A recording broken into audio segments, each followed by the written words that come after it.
Well, good evening, everybody, for those that are in the UK, and a good morning from a very hot and steamy Cali out here in Colombia.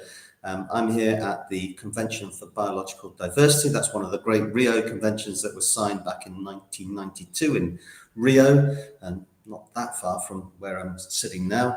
I'm sitting in my Airbnb flat rather than at the actual conference proceedings because we've got decent broadband here. So we're at the COP16, the Contracting Parties meeting, the 16th meeting of the Biodiversity Convention here in Cali, discussing something what is really pretty fundamental to the restoration of nature across the globe, the Global Biodiversity Framework, the kind of Paris Agreement in the climate world for nature that was signed in Montreal and Kunming, the so-called Kunming-Montreal Agreement, signed at the last COP, COP15, a couple of years ago.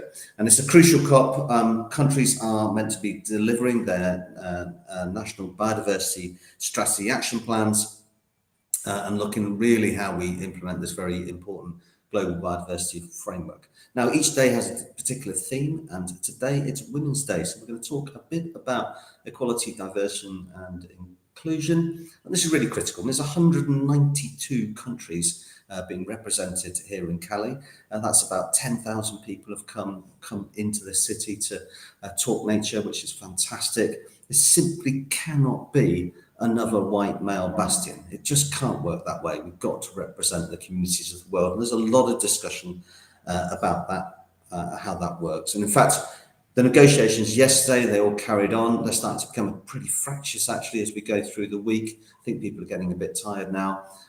Three big topics coming out. So one is, again, digital sequencing information. This is a pretty crucial topic. This is about how you take resources from wild species, look at their DNA, and then we can use that in commercial products. So that's taking the genetic information from nature, using it in commercial products, whilst at the same time we're trashing nature, and that cannot be right. So the idea is that if we can understand how that works, we can then take the money from the proceeds from that DNA and put that back into the restoration of nature, potentially really important financing mechanism. And the financing of the Global Biodiversity Framework was another crunchy issue that was being discussed yesterday in one of the breakout rooms. Lots of discussion about a new biodiversity finance investment mechanisms, particularly relevant to the Global South, which have a bit less money than, say, places like the UK and Germany and so on. So really important to get that mechanism right. And there's a lot of discussion, often the UK, European Union on one side, and Africa and Latin America on the other side. The other interesting debate that came out, very pertinent to today's discussion, is how you represent Afro-Caribbean communities in this convention. This is particularly relevant in the Americas, of course, where Europeans brought in, huge numbers of slaves in the 18th and 19th centuries, and so we have very big Afro-Caribbean communities in Latin America and South America, indeed in North America, indeed in the UK. And how does their voice get heard in what is a predominantly European descendant nations? Really important. So do we consider them as indigenous communities? Well, not really. Or do we consider them as local communities? But how do local communities' voices get heard? And that's an important topic that we'll need to come back to.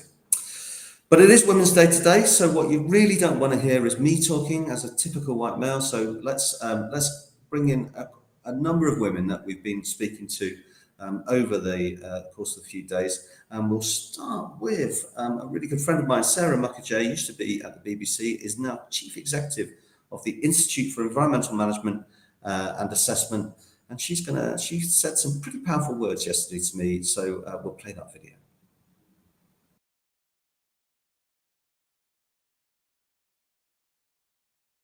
It's interesting. We have a lot of conversations around gender diversity, about disadvantaged communities, about people of colour, and even somewhere that is purporting to represent the global population, it's really very heavily skewed to one particular demographic, and that tends to be the demographic that gets a lot of space everywhere else. When people talk about increasing diversity, they don't necessarily follow through on the other bit, which is having to give up some power themselves. Not all of it, but just some of it, to allow other people to speak and to allow space for other views. Because sometimes those views are really challenging. 30% of the population will be non-white, indigenous, British heritage in not too long now. And we're looking at through entirely the wrong end of the telescope.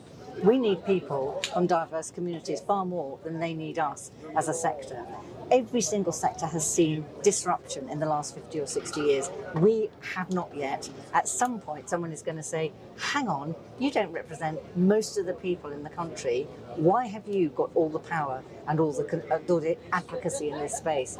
And that will be the point of disruption. And unless we have genuinely diverse conversations with people in modern Britain, that is going to be potentially terminal for the sector. So we need to stop being so complacent, and we need to start paying our interns, and we need to start listening rather than being on broadcast mode. I thought they were incredibly powerful words from Sarah. A really important point that, if we don't represent the people that we serve, we can't serve effectively. So, it's really important that we become more diverse as a sector. And, when I started in nature conservation back in 1993, which shows how old I am, it was a very, very undiverse sector. It was mostly bearded males, actually. So even not having a beard made you stand out a bit.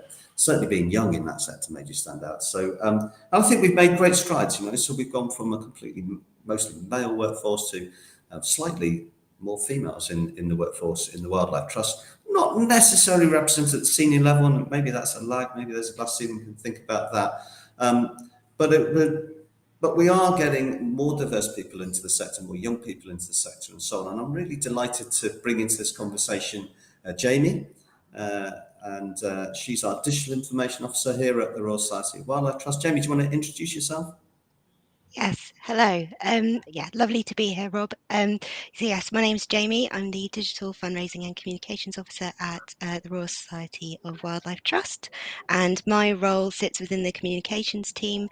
I'm looking at kind of the different ways that people can support the Wildlife Trust online, how it can generate income for the Wildlife Trust through the different streams of fundraising and online engagement. Brilliant. Oh, fantastic to have you here. And can I just say hello to people joining online? So we've got Carmen from London and Nana from Ghana. Welcome, Nana. Great to see Ghanaians joining this discussion. Jamie, just tell me how you first got interested in nature as a career. Is that from childhood, or it just seemed like a good career opportunity?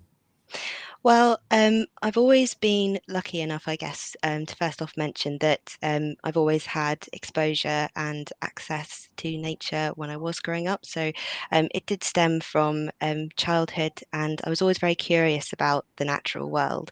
And as I was growing up, nature provided a lot of solace and comfort as much as it did inspiration into my daily life. And so when it came to thinking about what careers I did want to do, it seemed like the only path for me, really. And I was particularly fascinated by ecology and kind of the interconnectedness that species play within an ecosystem. That was really inspiring for me.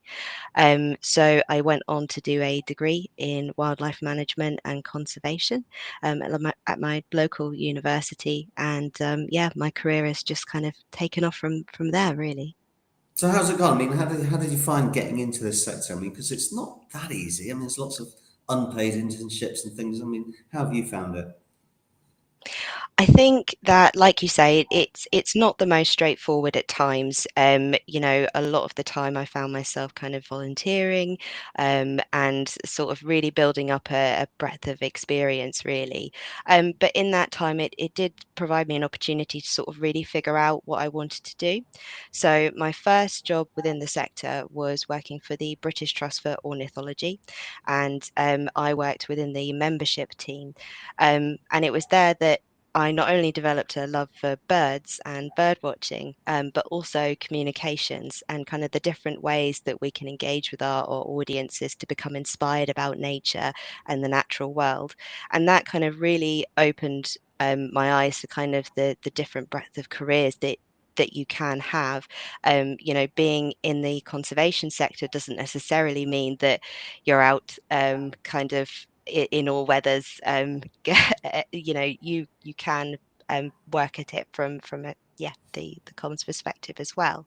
And sorry, just to interrupt, Jamie, that's really important for people with disabilities, because I think, there's this idea that if you've got a disability, if you're not physically able or whatever, if you're a wheelchair user or something like that, you can't get into the nature conservation sector because you've got to be working outdoors all year round. That's just simply not the case. It's a much more diverse set of jobs and a much more diverse set. Anyway, carry on. Yeah, you make a really good, important point there, and I think that you know, we're starting to kind of like make these jobs more kind of, make people more aware of them, and kind of the different kind of channels that people can take to be within the sector. And for me, like I say, it was kind of down a role of communications and marketing. So I then moved on to work for Suffolk Wildlife Trust as a digital marketing officer, where I really did develop my skill set in what I'm doing now today, working at RSWT. So I think that, like you say, there are lots of different jobs, lots of different roles that people can fulfill. Everybody will have their niche, and everybody will have something that they're passionate about and that inspires them. So yeah, I feel very lucky to have found my dream job, really.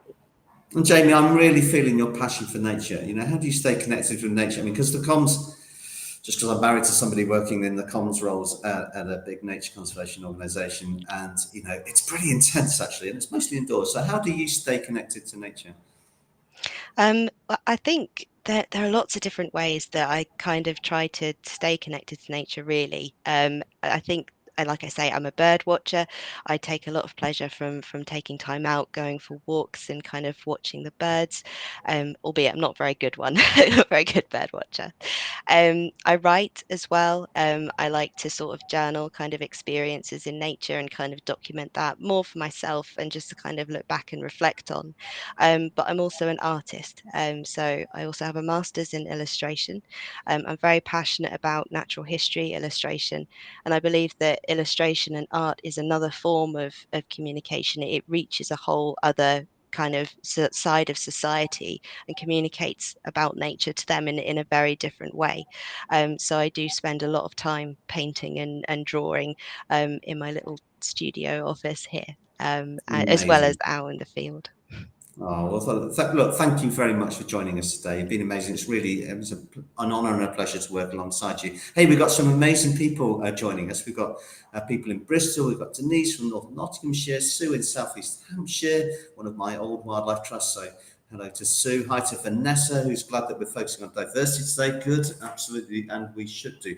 Let's get another perspective. I bumped into the Global Youth Biodiversity Network people yesterday. Fantastic.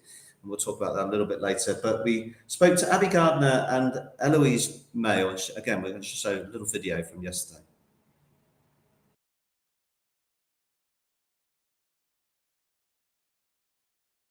People tend to stay in their conservation post for a really long time. It's a career of passion.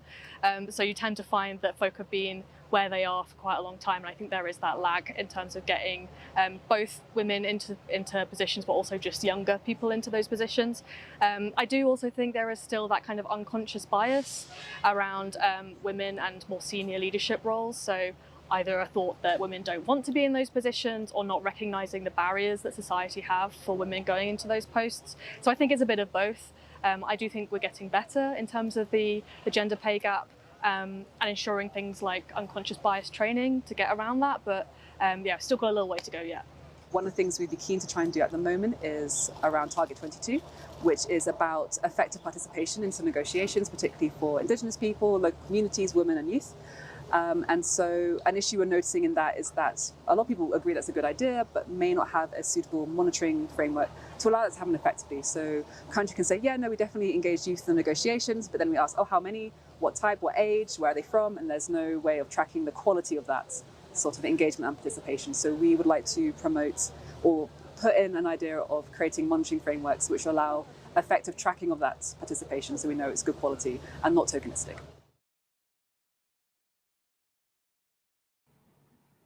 Oh, just fantastic. I mean, these people are brilliant. If ever we're going to smash the glass ceiling in gender equality, because there is still a bit of a glass ceiling, if we're honest. You know, these people are going to smash it. There's no doubt about that in my mind. And of course, for leaders in the nature conservation sector, our job is to make sure that that glass ceiling is as thin as we can possibly make it. We understand our own unconscious biases. Maybe we can't get it to zero, but we can certainly get it pretty thin. Maybe we can just get rid of it altogether so that we don't have any glass ceilings. And that's really what we're going to try to do. Can I just say hello to an old friend of mine, Peter Shirley, who's joined us. He was a big leader, a big champion for this movement of equality, diversity and inclusion in the day, focusing on the urban nature conservation movement, which has been doing a lot of this stuff, of course, in the urban area. Hi to Charlotte as well in the Lake District. Now, we were talking about the Global Youth Biodiversity Network, and that's another part of us becoming more diverse, that we bring more youth perspectives into this. And I've been pretty bowled over talking to the Global Youth Biodiversity Network, who've got an incredible network here operating at the COP16 conference. And we'll just take a few more words from Eloise on how that's working.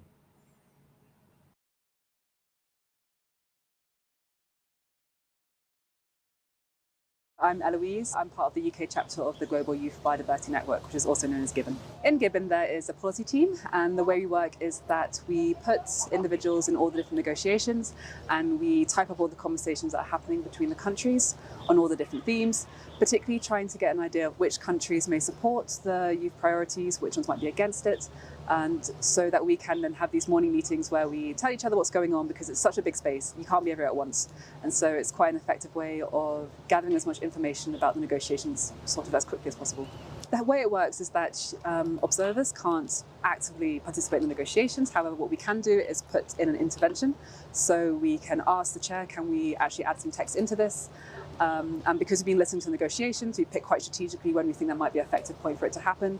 And we try and see which countries may also support the text, because that will increase its chances of being accepted in.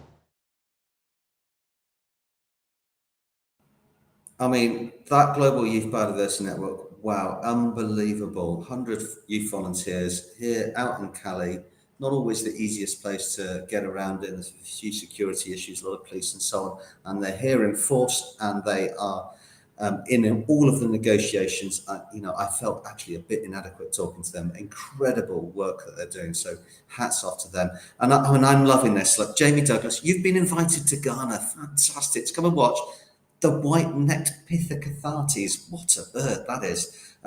In the Aquama Hills Community Forest, managed by the Aquama Gorge Conservation Trust. You've got to take that up. So fantastic. Anyway, look, we've been talking about women. We've been talking about ethnic diversity. We've been talking about youth. We're definitely on a journey. We're a long way to go. Let's not kid ourselves.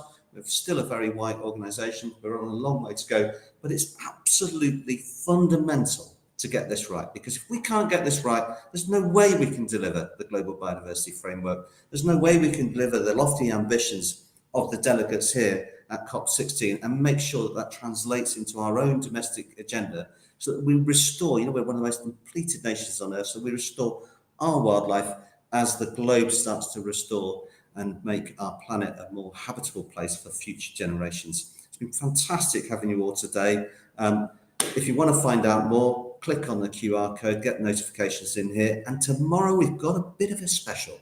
So do tune in tomorrow, because we were talking to the parliamentary group. So if ever there's an example of moving from international convention to what's happening in the UK, it's fantastic to see a few of our MPs out here in Cali, and they've made that effort to get across here. And they're in the Nature COP and they're thinking nature. And that's got to be a good thing for Britain. So do enjoy that tomorrow and join me again tomorrow. Thank you very much.